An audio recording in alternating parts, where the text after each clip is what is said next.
Right.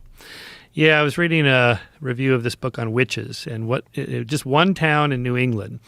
And what life was like there, and it's this miserable life where people are dying and diseases, and Indians are going to get us, and the drought, and this winter storm, and pretty much life was nasty, brutish, and short. Yeah. Right?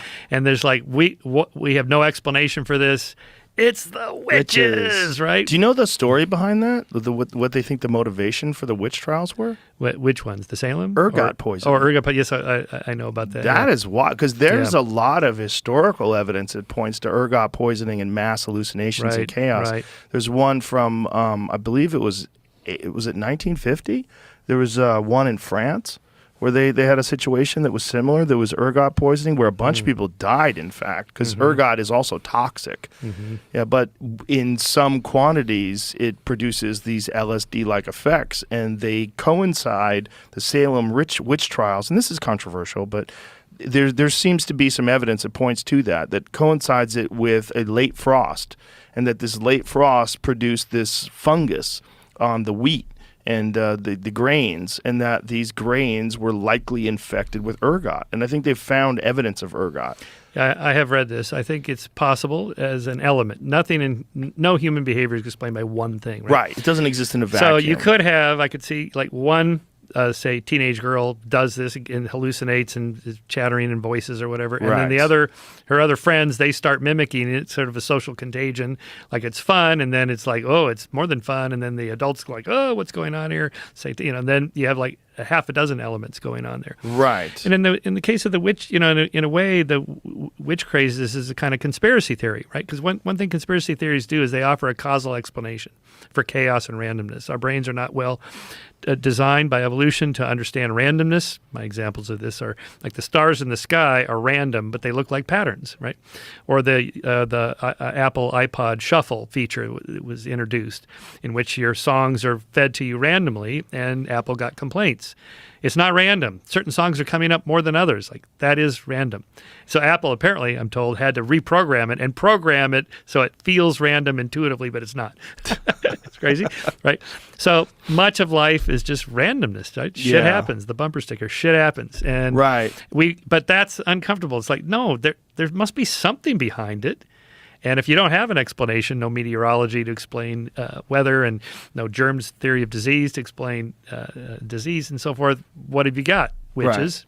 Right. Well, if you talked about the satanic craze of the 80s, right? So imagine the satanic craze of the 80s, and then on top of that, ergot poisoning. Right. Well, oh my God, now you're drowning witches. Right. And that was the thing. They would drown a lot of witches, and they would say that if they drowned them, if they lived, clearly they were witches. Right. Well, no one fucking lived.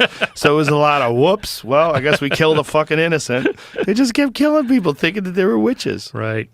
And there's a lot of research on this also, accusing people who were marginalized, poor people, women, and so on, who didn't have any power. And so the magistrates, people that had power and money that could have lawyers, whatever, they escaped. Right. And also there was motivation to accuse people of horrific things, and you could use that to take their property. Do you know the story of Elizabeth Bathory? No. Elizabeth Bathory is a woman who lived, God, I want to say it was like the 1200s or something like that. And she was accused of doing these horrible things to other women. Like, she was accused of being like one of the greatest mass murderers and serial killers that's ever existed. And that she would take these beautiful young women and kill them and bathe in their blood and all this. And so we told this story, and then someone sent me a link to an article that said there's probably something more to that.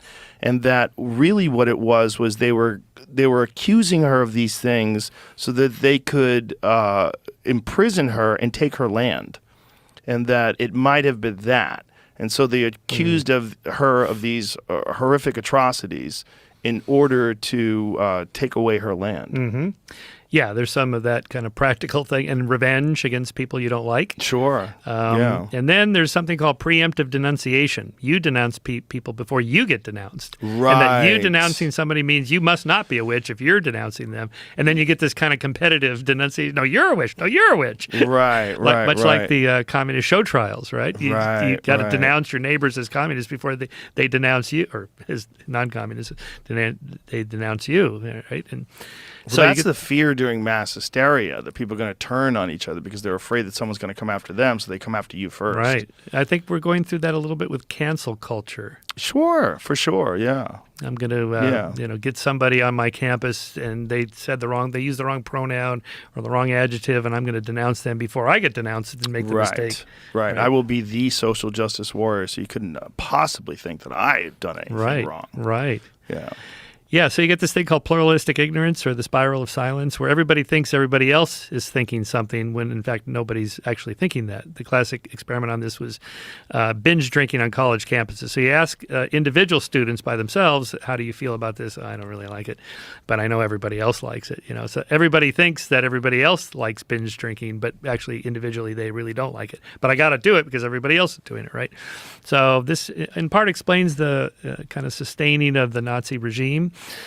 Initially Hitler was popular because he stopped the Depression and got the economy going again and so on. And then he starts escalating, and everybody thinks, well, I'm not too happy about this policy, and the thing with the Jews, I don't know.